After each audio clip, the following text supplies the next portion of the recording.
తిరగండి గల్లీలో, నేను ఏమేమి చెప్పినా చెప్పండి. ఇల్లు కావాలన్నా, రేషన్ కార్డు కావాలన్నా, మీకు మరి ఇంకెవరికైనా ఇంకేమన్నా కావాలంటే కూడా చేయడానికి, రోడ్లు కానీ, మోరీలు కానీ, ఎలక్ట్రిసిటీ కానీ, వాటర్ కూడా మీ వార్డులో సరిగ్గా రావట్లేదని చెప్తున్నారు.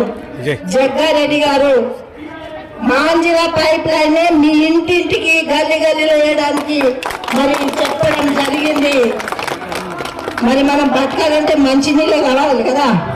ఈ భగీరథ నీళ్ళు చేంజ్ చేసిండ్రు, ఉన్న ఆరోగ్యాలు కూడా బాగు చేయకుండా పాడు చేస్తున్నారు. భగీరథ మురికి నీళ్ళు వస్తున్నాయి, దాన్ని శుద్ధి చేసే కర్మాగారాలు కూడా లేకుండా పోయినాయి.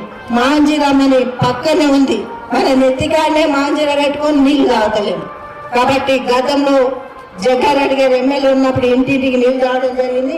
అప్పుడు చేసిన పైపులు ఇంకా పెరిగిన వాటి సరిపోవట్లేదు. కొత్త లైన్ వేపించి మీ అందరు కూడా మంచినీళ్ళు కార్యక్రమం తప్పకుండా మీ ముందుకు వస్తుంది. అది మీ చేతిలోనే ఉంది.